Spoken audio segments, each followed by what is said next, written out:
Assalamualaikum warahmatullahi wabarakatuh. Om Swastiastu, Shalom, salam sejahtera bagi kita semua. Selamat pagi saya ucapkan kepada yang terhormat Bapak Prof. Dr. Imade Wardana, SEMP, selaku dosen pengampu mata kuliah Metodologi Penelitian Bisnis. Dan teman-teman sekalian yang pada kesempatan kali ini melihat video presentasi kami. Perkenalkan, kami dari kelompok 3 yang pada kesempatan kali ini akan mempresentasikan mengenai proses penelitian. Namun sebelum itu, izinkan kami memperkenalkan diri kami terlebih dahulu. Perkenalkan, nama saya Naurah Rahmawati dengan absen 11, kemudian ada rekan saya, Dewa Gede Raka Brahma Kumara absen 9, Ria Risti Agustin absen 10, dan IGD Agus Ari Arta Prabawa absen 12. Adapun beberapa topik pembahasan yang akan kami bahas pada kesempatan kali ini. Yang pertama adalah proses penelitian secara umum. Yang kedua adalah struktur penelitian ilmu manajemen. Yang ketiga adalah proses penelitian kuantitatif. Yang keempat adalah masalah. Yang kelima adalah rumusan masalah. Yang keenam adalah variabel penelitian. Yang ketujuh adalah paradigma penelitian. Dan yang terakhir adalah menemukan masalah. Kemudian pada kesempatan kali ini yang presentasi akan dilanjutkan oleh rekan saya. Baik, yang pertama saya akan menjelaskan mengenai proses penelitian secara umum.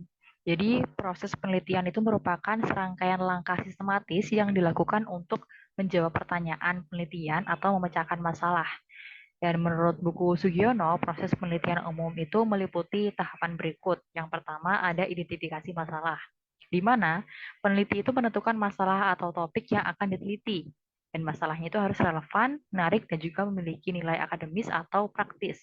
Contohnya seperti masalah dalam manajemen sumber daya manusia, pemasaran, operasional, dan juga keuangan. Kemudian yang kedua itu adalah studi literatur, di mana peneliti mengkaji teori, konsep, dan hasil penelitian sebelumnya yang relevan, di mana tujuannya adalah untuk memperdalam pemahaman tentang masalah dan menemukan celah penelitian. Kemudian yang ketiga itu adalah perumusan masalah, di mana masalah dirumuskan dalam bentuk pertanyaan penelitian atau hipotesis. Dan pertanyaannya itu harus jelas, spesifik, dan juga terukur. Kemudian yang keempat itu adalah desain penelitian, di mana peneliti itu menemukan metode penelitian yang akan digunakan, seperti kuantitatif, kualitatif, atau campuran. Dan desain penelitiannya mencakup penentuan populasi, sampel, teknik pengambilan data, dan juga instrumen penelitian. Kemudian yang kelima itu adalah pengumpulan data, di mana data dikumpulkan melalui observasi, wawancara, kuesioner, atau dan lain-lain lah. Kemudian data itu harus valid dan juga reliable agar hasil penelitian dapat dipercaya. Kemudian yang keenam itu adalah analisis data, di mana data yang telah dikumpulkan itu dianalisis menggunakan teknik statistik. Itu untuk penelitian kuantitatif dan juga analisis tematik untuk penelitian kualitatif. Dan yang tujuannya adalah untuk menemukan pola, hubungan, atau temuan yang signifikan. Kemudian yang ketujuh itu adalah penarikan kesimpulan dan rekomendasi, di mana hasil analisis itu diinterpretasikan untuk menjawab pertanyaan penelitian, dan peneliti memberikan kesimpulan dan juga rekomendasi berdasarkan temuannya. Kemudian yang kedelapan itu adalah pelaporan hasil penelitian, di mana hasil penelitian itu disusun dalam bentuk laporan atau artikel ilmiah, di mana laporan itu harus sistematis, jelas, dan mengikuti struktur akademis. Selanjutnya adalah struktur penelitian ilmu manajemen. Nah, dalam ilmu manajemen, penelitian memiliki struktur yang khas yang mencerminkan pendekatan sistematis dan aplikatif. Nah, berikut ini adalah struktur penelitian ilmu manajemen menurut buku Sugiono. Yang pertama adalah pendahuluan, di mana di dalamnya mencakup latar belakang masalah, rumusan masalah, tujuan penelitian, manfaat penelitian. Kemudian yang kedua itu adalah tinjauan pustaka, di mana di dalamnya mencakup kajian teori, penelitian terdahulu, kerangka pemikiran, seperti itu. Kemudian yang ketiga itu adalah metode penelitian, di mana di dalamnya mencakup jenis penelitian, populasi dan sampel, teknik pengumpulan data, dan juga teknik analisis data. Kemudian yang keempat itu adalah hasil dan pembahasan, di mana Di dalamnya mencakup penyajian data, analisis dan interpretasi, dan juga pembahasan.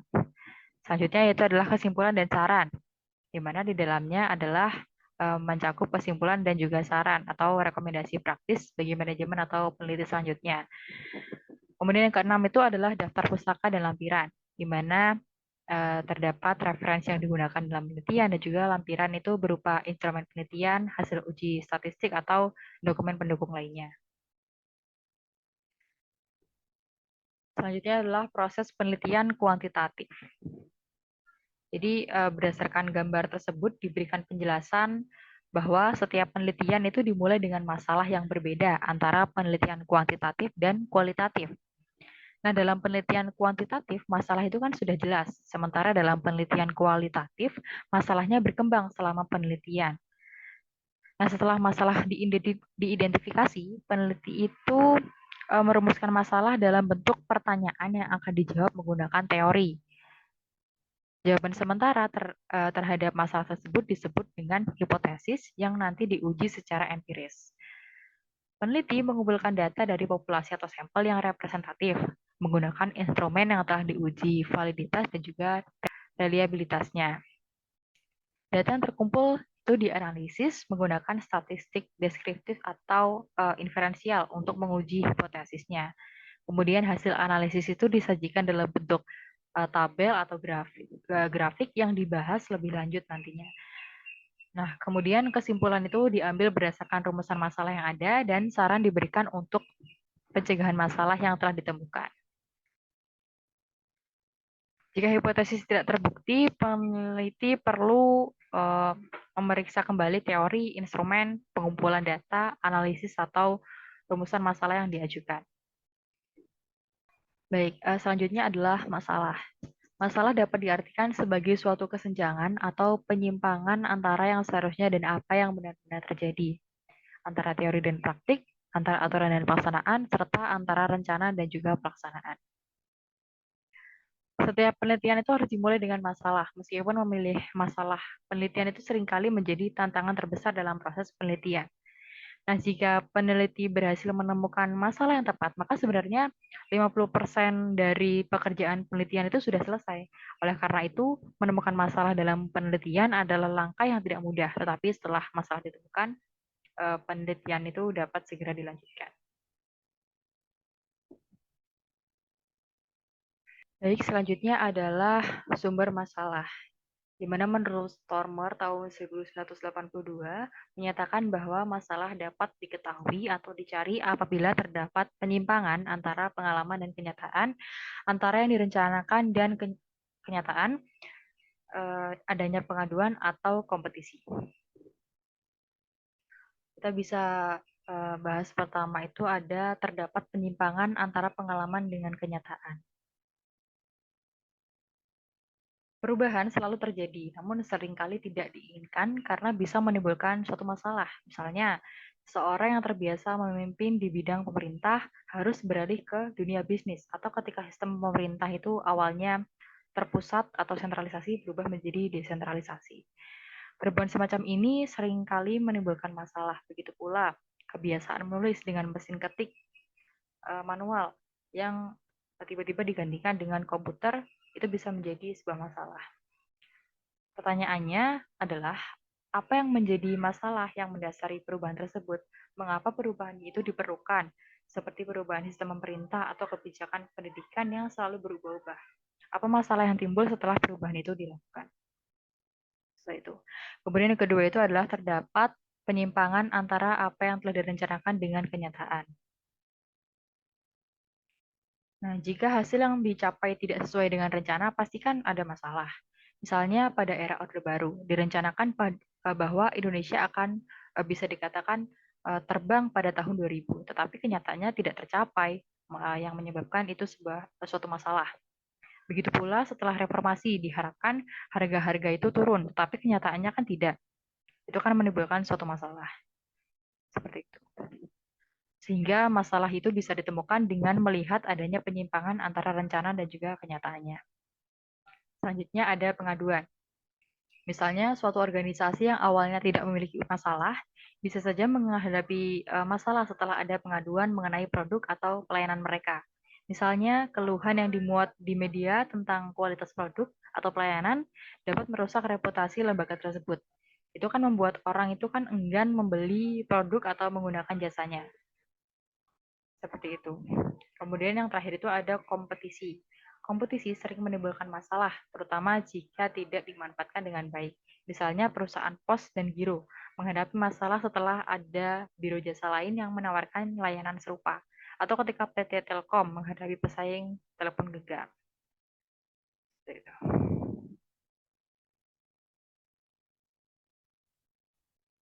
Selanjutnya adalah rumusan masalah.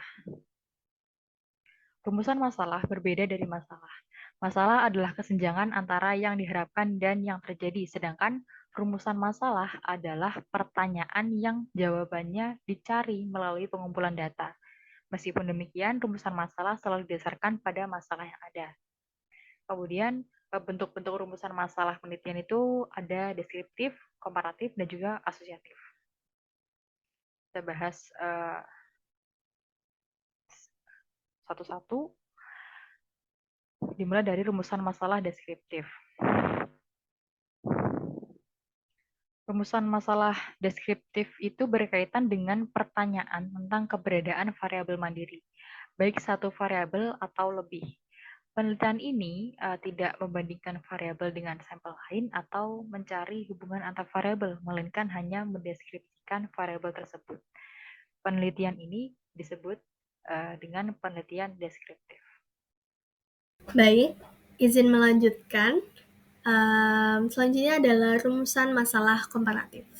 Nah, rumusan masalah komparatif sendiri berkaitan dengan pertanyaan yang membandingkan keberadaan antara satu variabel atau lebih pada minimal dua sampel berbeda atau pada waktu yang berbeda. Kemudian yang ketiga adalah rumusan masalah asosiatif. Nah, rumusan masalah asosiatif ini berkaitan dengan pertanyaan yang bersifat menanyakan hubungan antara dua variabel atau lebih. Nah, pada rumusan masalah asosiatif ini terdapat tiga bentuk hubungan, yaitu hubungan simetris, hubungan kausal, dan hubungan interaktif. Baik, saya akan menjelaskan ketiga bentuk hubungan tersebut. Yang pertama adalah hubungan simetris. Nah, hubungan simetris sendiri merujuk pada suatu keterkaitan antara dua variabel yang muncul secara bersamaan. Nah, yang kedua adalah hubungan kausal. Hubungan kausal sendiri merujuk pada interaksi antara dua hal yang berlandaskan dengan prinsip sebab dan akibat. Dan yang terakhir adalah hubungan interaktif. Nah, hubungan interaktif ini merupakan sebuah interaksi yang saling memberi dampak. Tapi dalam konteks ini tidak dapat dipastikan bahwa variabel mana yang berfungsi sebagai independen maupun dependen. Kemudian saya akan menjelaskan tentang variabel penelitian. Nah, variabel penelitian itu pada dasarnya mencakup segala bentuk yang ditentukan oleh peneliti untuk dianalisis agar informasi mengenai hal tersebut dapat diperoleh lalu disimpulkan. Nah, secara teoritis, menurut Hatch dan Vardy pada tahun 1981, variabel itu dijelaskan sebagai ciri dari individu atau objek yang memiliki perbedaan antara satu dengan lainnya. Kemudian variabel juga dapat berupa karakteristik dari bidang studi tertentu atau aktivitas spesifik. Nah, adapun macam-macam variabel, berdasarkan interaksi antara satu variabel dan variabel lainnya, jenis-jenis variabel dalam penelitian itu dapat diklasifikasikan menjadi variabel-variabel berikut. Yang pertama adalah variabel independen. Nah, variabel ini sering disebut sebagai variabel pengaruh, penentu, atau pemicu. Istilah umum yang kerap digunakan dalam bahasa Indonesia adalah variabel bebas. Kemudian adalah variabel dependen. Nah, variabel ini sering disebut sebagai variabel output, kriteria, atau konsekuen. Atau dalam bahasa Indonesia yang mungkin kerap kita ketahui atau kerap kita gunakan adalah variabel tarikan. Kemudian yang ketiga adalah variabel moderator. Nah, variabel ini terkait dengan faktor-faktor yang berdampak, bisa meningkatkan atau mengurangi keterkaitan antara variabel bebas dan variabel terikat. Kemudian, yang keempat adalah variabel intervening. Nah, variabel ini secara teoritis itu mempengaruhi hubungan antara variabel independen dan dependen, sehingga menciptakan sebuah hubungan yang tidak langsung, tidak dapat diobservasi maupun diukur, sehingga variabel ini berfungsi sebagai penghubung di antara variabel independen dan dependen, sehingga variabel independen itu tidak dapat mempengaruhi perubahan atau munculnya variabel dependen secara langsung. Baik, terima kasih. Di sini saya akan menambahkan yang bagian berikutnya, yaitu variabel kontrol, di mana variabel kontrol ini adalah variabel yang dikendalikan atau dibuat konstan sehingga pengaruh variabel independen terhadap dependen tidak dipengaruhi oleh faktor yang tidak diteliti.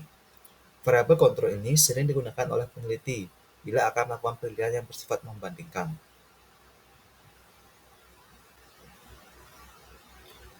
Baik, materi selanjutnya akan saya lanjutkan di paradigma penelitian, di mana dalam penelitian kuantitatif atau positivistik terdapat asumsi bahwa gejala dapat diklasifikasikan dan dihubungkan gejala bersifat kausal, di mana peneliti fokus pada beberapa variabel saja, dan paradigma penelitian menunjukkan analisis hubungan antar variabel, rumusan masalah, teori, hipotesis, dan teknik statistik yang digunakan.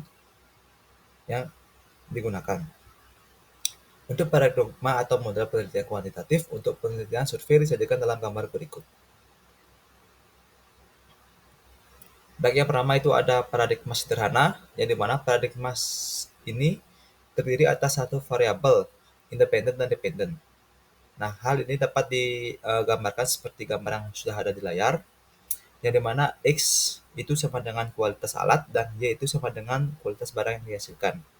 Nah, berdasarkan paradigma tersebut, maka kita dapat menentukan jumlah rumusan masalah deskriptif itu ada 2 dan asosiatif itu ada 1, yaitu rumusan masalah deskriptif bagiannya itu adalah yang pertama bagaimana X atau kualitas alat, dan yang kedua adalah bagaimana Y, yaitu kualitas barang yang dihasilkan. Dan yang kedua rumusan masalah asosiatif atau hubungan, di mana bagian itu ada 1, yaitu bagaimanakah hubungan atau pengaruh kualitas alat dengan kualitas barang yang dihasilkan. Selanjutnya, yang bagian B yaitu teori yang digunakan ada 2, yaitu teori tentang alat-alat kerja dan teori tentang kualitas barang. Dan yang ke C, hipotesis yang dirumuskan ada 2 macam hipotesis, yaitu deskriptif dan hipotesis asosiatif. Adapun bagian-bagian dari hipotesis deskriptif itu ada 2, yaitu yang pertama adalah kualitas alat yang digunakan oleh lembaga tersebut telah mencapai 70% baik. Dan yang kedua adalah kualitas barang yang dihasilkan oleh lembaga tersebut telah mencapai 99% dari yang diharapkan. Dan yang kedua, hipotesis asosiatif, yang dimana ada hubungan yang positif dan signifikan antara kualitas alat dan kualitas barang yang dihasilkan. Hal ini berarti bila kualitas alat ditingkatkan, maka kualitas barang yang dihasilkan akan menjadi semakin tinggi. Atau kata signifikan hanya digunakan apabila hasil uji hipotesis akan digeneralisasikan ke populasi di mana sampel tersebut diambil. Dan yang terakhir ada teknis analisis data. Berdasarkan rumusan masalah dan hipotesis tersebut, maka dapat dengan mudah ditentukan teknik statistik yang digunakan untuk analisis data dan menguji hipotesis. Yang dimana pertama, untuk 2 hipotesis deskriptif. Bila datanya terbentuk interval dan rasio, maka pengujian hipotesis menggunakan t-test one sample. Dan yang kedua, yaitu untuk hipotesis asosiatif, bila data kedua variabel tersebut interval atau rasio, maka menggunakan teknik statistik korelasi produk momen, atau lihat pedoman umum melakukan statistik untuk pengujian hipotesis. Baik, yang kedua adalah paradigma sederhana berurutan. Nah, dalam paradigma ini terdapat lebih dari 2 variabel tetapi hubungannya itu masih sederhana. Bisa dilihat juga pada rumus pada gambar, yang dimana X1 itu adalah kualitas input, X2 itu adalah kualitas proses, X3 itu adalah kualitas output, dan Y sama dengan kualitas outcome. Nah, paradigma sederhana ini menunjukkan hubungan antara satu variabel independen dengan satu variabel dependen secara berurutan. Untuk mencari hubungan antar variabel X1 dengan XZ, X2 dengan X3, dan X3 dengan Y, tersebut digunakan dengan teknik korelasi sederhana. Naik turun harga Y dapat diprediksi melalui persamaan regresi Y atas X3 dengan persamaan Y sama dengan A plus BX3.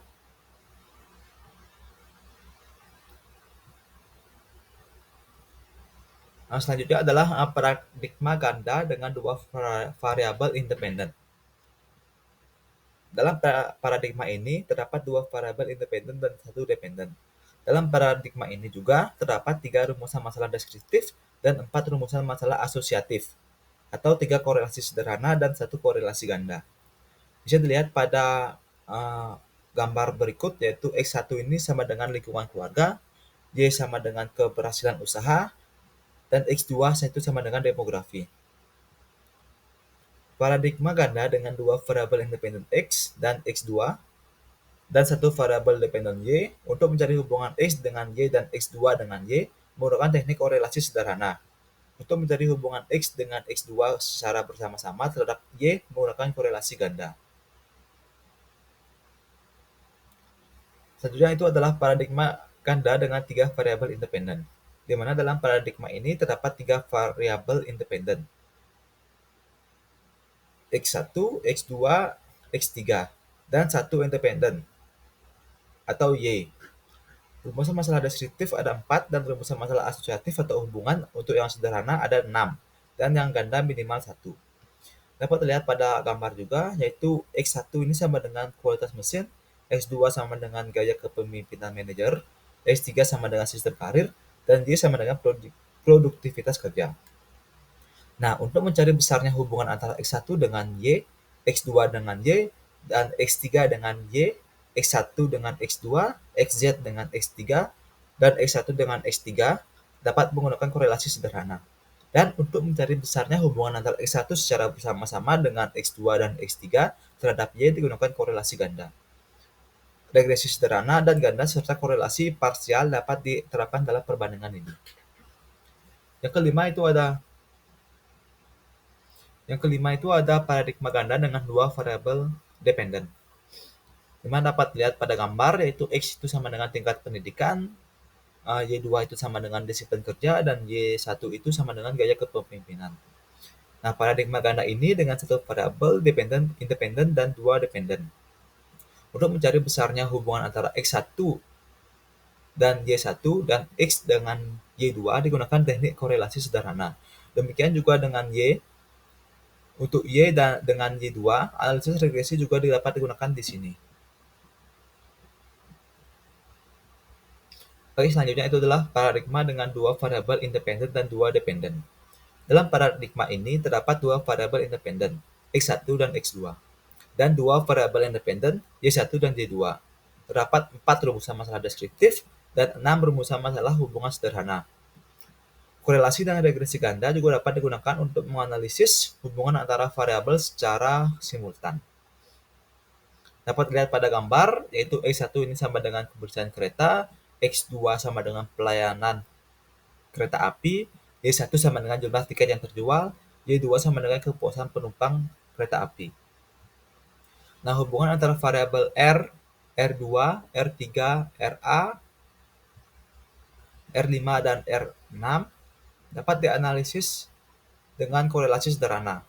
Hubungan antara X1 bersama-sama dengan X2 terhadap Y1 dan X1 dan X2 bersama-sama terhadap Y2 dapat dianalisis dengan korelasi ganda. Analisis regresi sederhana maupun ganda dapat juga digunakan untuk memprediksi jumlah tiket yang terjual dan kepuasan penumpang kereta api. Baik, selanjutnya itu adalah paradigma jalur. Dan bisa juga dilihat pada gambar, X1 itu sama dengan status sosial ekonomi, X2 sama dengan IQ, X3 sama dengan motivasi berprestasi, dan Y sama dengan prestasi belajar atau achievement. Di mana teknik analisis statistik yang digunakan dinamakan path analysis atau analisis jalur. Analisis dilakukan dengan menggunakan korelasi dan regresi sehingga dapat diketahui untuk sampai pada variabel dependen terakhir. Harus lewat jalur langsung atau melalui variabel intervening. Dalam paradigma ini terdapat 4 rumusan masalah deskriptif dan 6 rumusan masalah hubungan. Baik, sebelumnya perkenalkan, nama saya Igede Gus Ariarta Pabawa dengan nomor absen 12. Jadi di sini saya akan melanjutkan materi dari teman saya dan mohon sebelumnya tidak dapat menghidupkan kamera karena ada kendala di device saya sendiri. Jadi di sini saya akan melanjutkan tentang materi menemukan masalah. Jadi setiap orang akan memiliki sebuah masalah dan pastinya mereka akan menemukan masalah yang lebih sulit ke depannya. Jadi menemukan masalah ini adalah sebuah kunci penting dalam setiap penelitian yang bisa menjadikan pekerjaan menjadi 50% selesai. Jadi metode pohon masalah ini dapat membantu menganalisis masalah dan menentukan masalah yang penting, kurang penting, atau tidak penting. Hal ini juga dapat membantu mengidentifikasi akar masalah tersebut. Jadi, contoh analisis faktor-faktor yang berkontribusi terhadap rendahnya produktivitas kerja pegawai diberikan dengan paradigma Sutermeister pada tahun 1976 tentang faktor-faktor yang mempengaruhi produktivitas kerja. Berikut ini adalah gambar yang dimana menjelaskan faktor-faktor yang mempengaruhi produktivitas seseorang yang dijelaskan dalam modifikasi Sutermeister pada tahun 1978. Pada situasi ini, organisasi memiliki produktivitas rendah atau menerima banyak pengaduan tentang pelayanan yang selanjutnya akan dilakukan dengan analisis untuk mengetahui penyebab rendahnya produktivitas. Jadi berdasarkan paradigma yang disajikan, rendahnya produktivitas kerja dalam sebuah organisasi disebabkan oleh rendahnya produktivitas individu yang ada di dalamnya. Jadi faktor-faktor seperti performa kerja dan teknologi dapat berkontribusi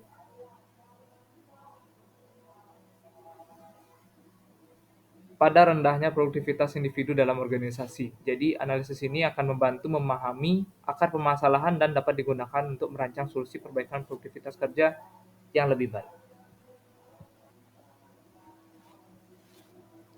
Jadi, setelah menganalisis job performance dan faktor teknologi di dalam organisasi, ditemukan bahwa yang menyebabkan rendahnya produktivitas adalah job performance individu, jadi bukan faktor teknologinya. Langkah selanjutnya, fokus akan dialihkan pada job performance pegawai dan terungkap bahwa masalah utamanya adalah job performance rendah yang disebabkan oleh motivasi kerja yang rendah. Jadi meskipun kemampuan kerja pegawainya itu tinggi, motivasi kerja yang rendah menjadi penyebab utama. Nah, oleh karena itu, organisasi tersebut harus meningkatkan motivasi kerja sebagai upaya untuk meningkatkan produktivitas kerja pegawai dalam organisasi. Jadi berdasarkan paradigma yang disebutkan, rendahnya motivasi kerja dapat disebabkan oleh kondisi sosial tempat kerja, kebutuhan individu, dan kondisi fisik tempat kerja. Analisis sementara menunjukkan bahwa ketiga variabel tersebut berkontribusi pada rendahnya motivasi kerja pegawai. Sistem promosi yang buruk dan kurangnya keterikatan anggota adalah masalah yang utama pada kondisi sosial tersebut. Kurangnya hubungan sosial yang baik dan tata ruang kerja yang tidak memadai menjadi masalah pada kebutuhan individu dan kondisi fisik tempat kerja. Oleh karena itu, perlu adanya perbaikan sistem promosi, lalu kita melakukan peningkatan keterikatan anggota, lalu memperbaiki hubungan sosial, serta meningkatkan tata ruang kerja sebagai upaya untuk meningkatkan motivasi kerja pegawai. Lalu di sini dijelaskan tentang hasil analisis masalah terhadap rendahnya produktivitas lembaga yang selanjutnya dirumuskan dalam paradigma penelitian. Jadi melalui analisis pohon masalah penelitian ini akan dijabarkan ke dalam paradigma dengan variabel produktivitas kerja sebagai fokus. Judul penelitian kemudian disederhanakan menjadi faktor-faktor yang mempengaruhi produktivitas kerja pegawai. Jadi variabel independen yang masuk dengan penampilan kerja, motivasi kerja, serta faktor-faktor seperti sistem promosi, keterikatan anggota informal, hubungan sosial, dan tata ruang kerja. Jadi peneliti ini disarankan agar menjelaskan hubungan antar variabel ini untuk merumuskan paradigma penelitian yang melibatkan variabel produktivitas kerja, penampilan kerja, motivasi kerja, dan faktor-faktor terkait. Baik, sesi selanjutnya akan saya lanjutkan ke moderator. Baik, sekian presentasi dari kelompok kami. Kami ucapkan terima kasih kepada Bapak dosen. dan teman-teman sekalian yang telah menyimak video presentasi dari kami ucapkan terima kasih. Wassalamualaikum warahmatullahi wabarakatuh. Om Santi Santi Om. Salam sejahtera bagi kita semua.